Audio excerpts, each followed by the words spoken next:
We're going to talk about all things related to staffing and employment levels tonight, and I've got three different components of that, but the first two will move fairly quickly.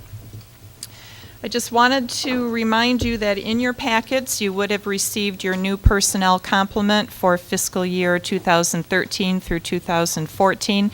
To refresh your memories, this is somewhat of your encyclopedia of all jobs within the city. You may find it a very useful document. Basically, the blue pages in the front will give you an alphabetical listing of all of the positions within the city and the code that will let you know what the salary range associated with that position would be.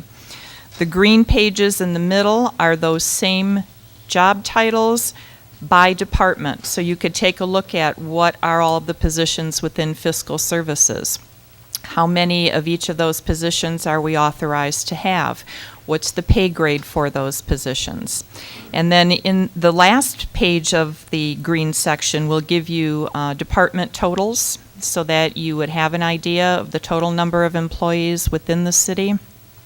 And then the orange pages in the back are those salary ranges. So hopefully you may find it a useful document for you. We update this every year with the new budget, so this is the one that reflects the July 1st budget. The second item on my agenda is to give you, as EEO officer for the city, my update as of June 30th.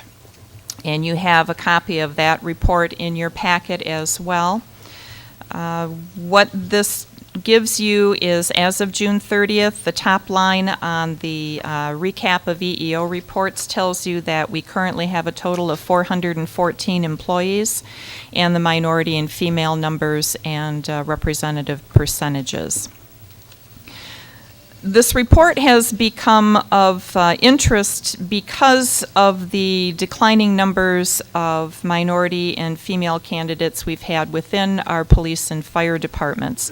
If you look at the first page of the report, you'll see that currently our number of sworn police as of the creating of this document was a total of 59 sworn police, with 12 minorities and 5 females for representative percentages of 20.34% and about 8.5%. I took an arbitrary look back in time and compared that number to some other statistics that I had in December of 2007. And at that time, we had minority representation within our sworn police of 35%. Because of the number of recent retirements that we've been having over the last couple years, you can see that number's dropped from 35 to 20%. Looking a little further at the fire sworn, you'll see that we currently had 49 sworn fire staff members with 6 minorities and 2 females. 12.24% minority representation, 4% female representation. Again, in December of 2007, we had 35.5%. We've focused a lot on these two departments, and the third part of my presentation is going to get into some recruitment strategies for that. But before I move off this second phase, I just wanted to point out that yes, our police sworn and our fire sworn numbers have dropped because of those retirements. But if you take a look at some of the other departments that are noted here in this report, you'll see that our general government department has 36.36% minority representation. Fiscal services has 33%. Our Department of Development, 57%, and our Public Works, 39.8%, almost 40%. So I just wanted to make sure that you thought outside of the police and fire box and kind of took a look at some of the other departments as well to see that we have been making strides and efforts in those areas. In fact, just before the meeting today, I ran a report of all of the new hires that we brought into the city from July 1st of 2012 up to today, so a little more than over 1 year period.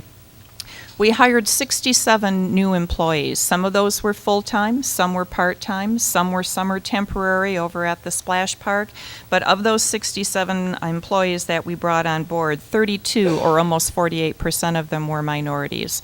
So we've been hearing comments from the public that they want us to be more representative of our community, and when you look at our hiring as a whole, we feel we have been making good efforts in that respect. But I know that we have had a lot of focus on police and fire hiring, so that is the third and last part of my presentation, is to go over some of the things that we have planned to address staffing in those areas. So I want to talk about public safety recruitment and staffing. And I'm hitting the forward button, but it's not doing anything. There, we have to turn it on. All right, I want to talk first about fire recruitment. You all recently know that we have been granted the SAFER grant, which will provide staffing to remain at its current level of 50 sworn fire officers through June 30th of 2015. One of the conditions of that grant is it allows us a 90-day window to fill any vacancies that occur within the sworn levels of the fire department. We currently had 2 vacancies come about due to the retirement of 2 of our firefighters, and we needed to fill those within that 90-day window. We recently had a firefighter hiring list that just recently expired on June 29th, and it still contained a number of viable candidates. Our firefighting recruitment process is quite long. You have to advertise for several months. You have to give them a written test. You have to give them an oral interview. You have to give them a firefighting physical agility test. Then they have to have a pre-employment physical, and the whole gamut takes quite a while to go through. So we wanted to take advantage of still having some viable candidates on that list. So we identified a diverse pool of 4 candidates to fill those 2 immediate vacancies and also what we saw as our future staffing needs. So starting on September 16th, we are going to be hiring 2 of those 4 firefighters that already have their firefighter 1 and 2 certifications. These are things that they are either required to have before they start, or they have to go put through an academy to obtain those. When we have additional firefighter vacancies, we have been working with our fire department to develop an internal fire academy to which we would train those 2 non-certified candidates so that we could get them to hit the ground running fairly soon as well, should we have any other future vacancies.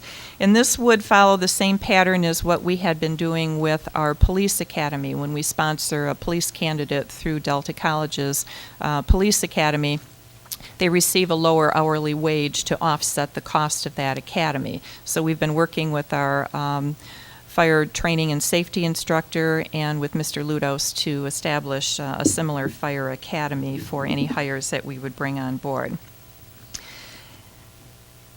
And while all of this is going on, we are establishing long-term strategies to recruit diverse and local applicants for any future staffing needs that we would have within the fire department, because it is crucial that we maintain that required staffing level for the SAFER grant.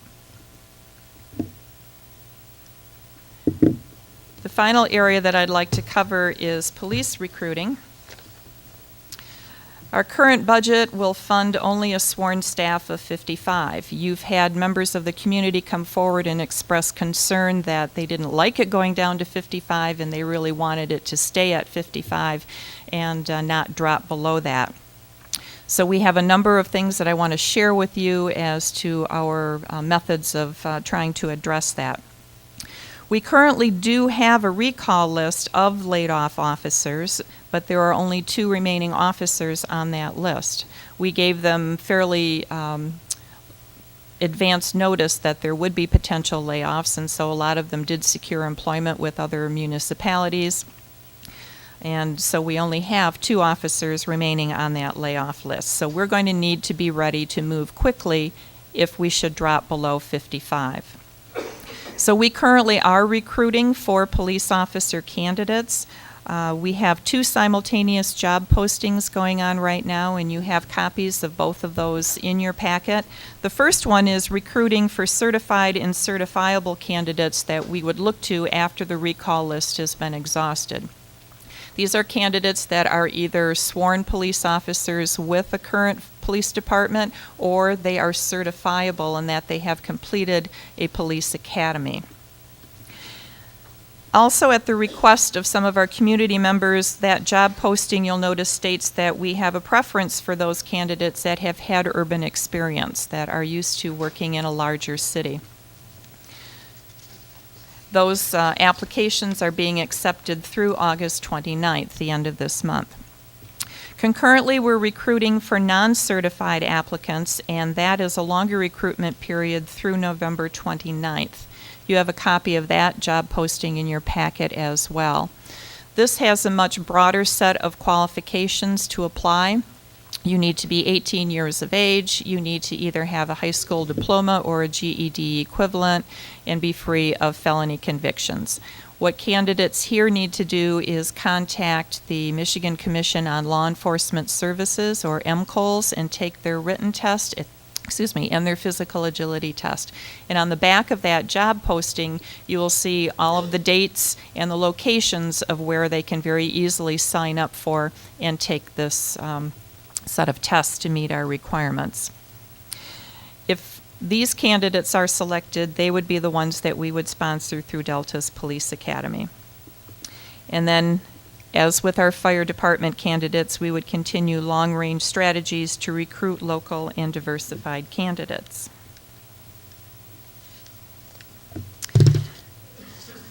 Looking at that long-range strategy, this same presentation that I'm giving to you this evening was presented to the Public Safety Task Force on August 7th. And I was very happy that they have supported this plan and have also said that they would be very helpful and active and participatory in this recruitment plan that we have for non-certified police officer candidates. We also took a look at some of the things we needed to do with a youth focus. We need to have school partnerships. We need to have internships. We need to take a look at bringing back police cadet programs or implementing fire cadet programs, starting even younger with Explorer programs. We need to do some things that would get us the candidates that we need. I was online today and saw that just this past Saturday, the Detroit Police Department had their own career and recruitment fair. They have 40 vacant positions with the City of Detroit, and they had 650 applicants show up at their career fair. This was sponsored by the Detroit Police Department, and I thought that's something else I think we need to maybe take a look at and have our locally grown people that are going to stay in Saginaw, work in Saginaw, and be police officers with Saginaw. So we have a lot going on to address, but I wanted to give you an update, and I'll ask if you have any questions. Council members, Councilman Braddock, question? I just want to commend Beth on the work that she's done. I do chair that Public Safety Task Force Committee, and we did meet and go over the materials. It was a very good meeting. Could you, Beth, give them the demographics of the four new firefighters? Yeah, so the four that we had 2 males and 2 females. We had 2 Caucasian and 2 African American candidates. The ones that we are bringing on board first is a Caucasian male and a Caucasian female, because they were the 2 that had their firefighter 1 and 2 certifications, and because of that 90-day hiring window with the SAFER grant, we needed to bring them in. One is a veteran who currently is serving as a firefighter in Afghanistan and will be coming home very shortly. The 2 that we have that we would be sponsoring through an in-house academy as soon as we have the vacancies is a black male and a black female. Thank you. You're welcome. What? Go ahead. Thank you. I'm not sure if this question would be for you, Ms. Church, but thank you for your presentation. It's very good information, actually, for the public and for future council members and current ones now. My question is that, to me, there's going to be a probability of anywhere from 1 to 11 police officers that we may have to hire sometime the beginning of next year. And I'm wondering, I don't see that, because that was actually brought forth to us by, I believe, our physical services team. But I don't see that in here in terms of what is our game plan if that is a possibility at the end of January of 2014 that we are going to need to hire 11 police officers. We have 11 police officers that will be eligible to retire. Whether they exercise that option or not, we need to determine yet, but Right. you're correct in that we would possibly have some vacancies. That's why we had the two-tiered recruitment approach. Okay. We hope to fill the immediate vacancies with the certified and certifiable applicants that are coming either from other departments or have already completed the academy. That's to fill that immediate need. And then while that's going on, we'll have the longer-term recruitment. And is that process longer than the fire department in terms of hiring, or is it a little bit shorter? Because you said it takes a little bit more for a firefighter to go through all these tests and everything. Is it a little shorter time frame for police officers? Yes, for how we have this laid out, yes. Yes, because that is a big concern of mine. I do not want to leave this on the lap of future council members. And the role of the new year, they're going to have to find a way. They went from 55 to possibly 43 police officers in some kind of a time frame. That is a major concern for me as a citizen, as a member of council, and I also want to see. I'm assuming all this is getting ahead of the storm that could possibly happen, because there could be a time frame of a month or so where we may not have 55, then we could have Yes. 40, 44, 43, something like that. We did a very active recruitment. I sent notices to every large municipality's human resource and police departments, letting them know so that they could get the word out to possibly laid off officers or people looking to relocate here. I happened to take a look through the folder where we have been receiving the applications, and I was pleased to see there are a good number of them in there. So hopefully that will be a viable, adequate pool. Thank you very much. I appreciate You're that. welcome. Valuable information. Councilman O'Neill. Thank you, Mr. Mayor Pro Tem. I just want to express my appreciation to Beth also for the work you've done on this. Thank Going back to, as Mr. Burdock said, the Public Safety Committee is working. Your department in terms of, I think there has been an increased directive in terms of our efforts, after we had that episode with Mr. Hall. And then I'm pleased to see our efforts in terms of diversity training. I think a couple weeks ago, got an email from HR in terms of invitation to members of council Yes. to be a part of that. So all those ingredients, Mr. Manager, I think is really a strong message in terms of us being responsive and being proactive. So I just want to commend you and your team for that and say, keep up the good work. Appreciate it. Thank you. Thank you.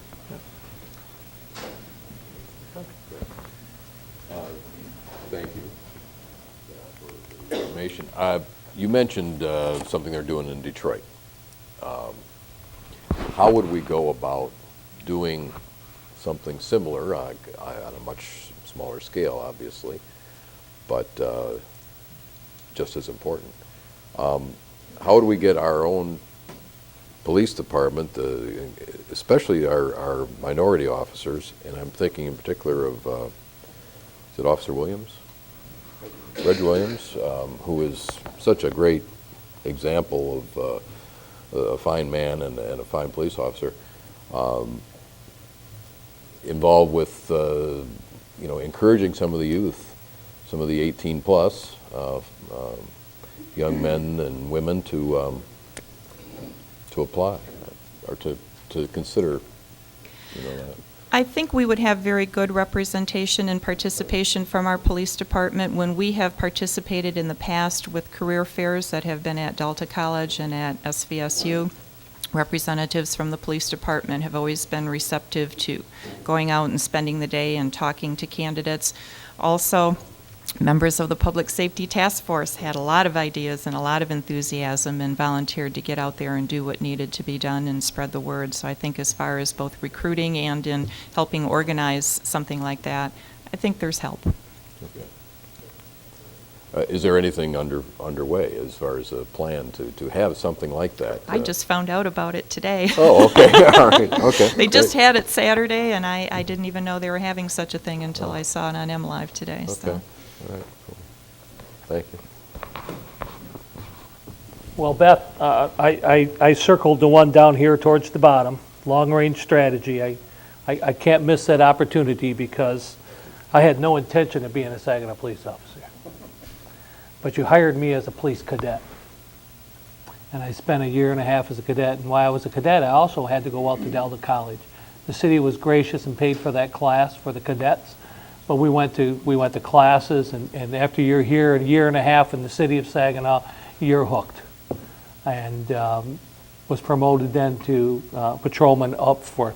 I really think that's a great opportunity. I hope we can get that back, even with the fire, the police and fire department cadet program.